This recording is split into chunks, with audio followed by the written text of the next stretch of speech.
حضرت حارث عشری رضی اللہ تعالی عنہ فرماتے ہیں،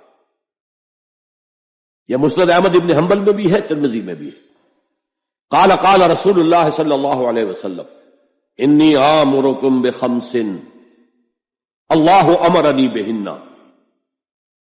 یہ ایک روایت میں اضافی الفاظ ہیں، اللہ امرنی بہن، دوسری میں نہیں ہے۔ انی آمرکم بخمس کے بعد شروع ہو جاتی ہے بالجماعت والسمع والطاعت والہجرت والجہاد فی سبیل اللہ۔ مسلمانوں میں تمہیں 5 باتوں کا حکم دے رہا ہوں، اور یہ حکم اللہ نے مجھے دیا ہے، حالانکہ آپ کو بھی حکم دینے کا اختیار ہے، لیکن آپ نے تاکید کے لیے کہا، میں اپنی طرف سے نہیں کہہ رہا، میں پہنچا رہا ہوں۔ انی آمرکم بخمس اللہ امرنی بہن بالجماعت والسمع والطاعت والہجرت والجہاد فی سبیل اللہ۔ ذرا دیانتداری کے ساتھ ہاتھ اٹھائیں مجمع میں سے وہ لوگ جنہوں نے پہلے کبھی یہ حدیث سنی ہے۔ ایک تو ادھر میں نے ہاتھ دیکھا ہے، اس کا چرچا ہی نہیں ہمارے ہاں۔ کیوں؟ یہ اس لیول سے متعلق ہے جس لیول پہ ہم سوچتے ہی نہیں۔ اقامت دین کی جدوجہد، نظام کو بدلنے کی جدوجہد، یہ ہمارے ذہن سے خارج، ہمارے تصور دین سے خارج۔ دیکھیے وہ جو ہے بنی الاسلام علی خمس، اس میں امر نہیں ہے، یہ خبر ہے صرف۔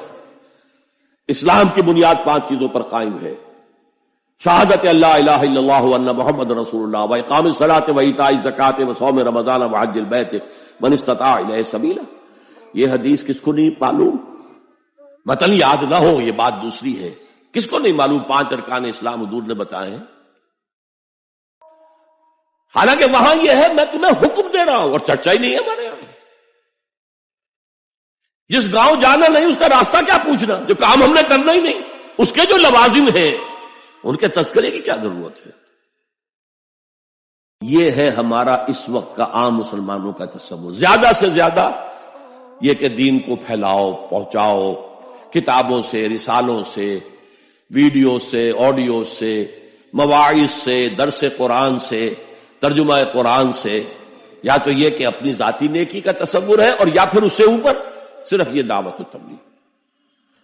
اس سے اوپر کی تیسری منزل جسے اقامت دین کہا جائے، جو خصوصی الفاظ حضور کے لیے 3 مرتبہ قرآن میں آئے، هو الذی ارسل رسولہ بالہدی ودین الحق لیظہرہ علی الدین کلہ۔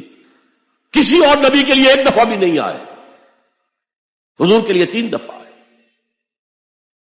سورہ توبہ، سورہ فتح، سورہ صف۔ یہ چونکہ چیز ہمارے ذہنوں سے نکل گئی ہے، لہذا اس کے جو متعلقات ہیں اس کی طرف بھی توجہ نہیں ہے۔ سیدھی سی بات ہے، منطقی بات ہے، جس گاؤں جانا نہیں اس کا راستہ کا کو پوچھنا۔ یہ 5 چیزیں ہیں لازم۔ جماعت کی شکل میں رہو، یہ بھی فرمایا علیکم بالجماع، یہ حضور کی حدیث ہے، علیکم بالجماع، لازم جماعت کی شکل میں رہو۔ اور حضرت عمر کا قول ہے، اور آپ کو معلوم ہے کہ صحابی کا قول بھی حدیث کہلاتا ہے۔ حضرت عمر فرماتے لا اسلام الا بالجماع ولا جماع الا بالامارہ ولا امارہ الا بالاطاعہ۔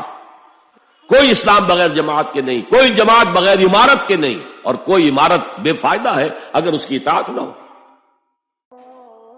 تو پہلا حکم بالجماع والسمع، اور سنو،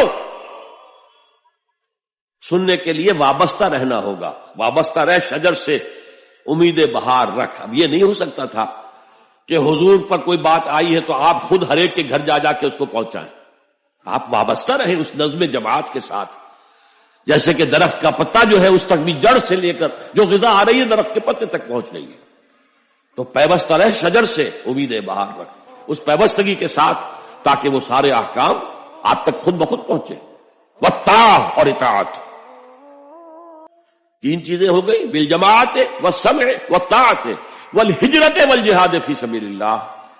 اور میں اس کی حقیقت پہلے بھی بیان کر چکا ہوں۔ ہجرت، اس کی بنیاد کیا ہے؟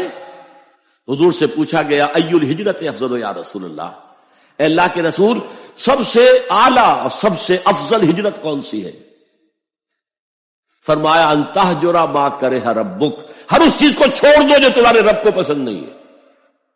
آج اپنے گریبان میں جھانکیے، جو چیز زندگی میں غلط ہے شریعت کی روح سے طے کیجئے کہ اب نہیں ہوگی، اب ختم کر دوں گا، ہجرت شروع ہو گئی آپ کی۔ انتاجر ما کرے ربک، ہر اس چیز کو ترک کر دو، چھوڑ دو جو تمہارے رب کو پسند نہیں۔ اور آخری ہجرت تو آئے گی وہ اقامت دین کے آخری مرحلے میں، جب اقدام ہوگا، جب نظام کو چیلنج کیا جائے گا، پھر جو ہجرت ہوگی وہ فرض ہجرت ہوتی ہے۔ مدینے کی ہجرت فرض تھی، ہجرت حبشہ فرض نہیں تھی۔ وہ تو جن لوگوں کی ہمت جواب دے رہی تھی اور جو پرسیکیوشن ہو رہی تھی اور جو تشدد ہو رہا تھا اس کو برداشت نہیں کر پا رہے تھے، انہیں اجازت دے دی گئی کہ ٹھیک ہے چلے جاؤ، حبشہ کی طرف ہجرت کر جاؤ۔ مدینے کی ہجرت فرض تھی، اگر کوئی ہجرت نہیں کر رہا، ما لکم من ولایتہم من شیء حتی یہاجروا، تو اے مسلمانوں تمہارا ان سے کوئی تعلق نہیں ہے جب تک کہ وہ ہجرت نہ کرے۔ بلکہ سورہ نساء میں اس کو بھی ایک طرح کا نفاق قرار دیا گیا۔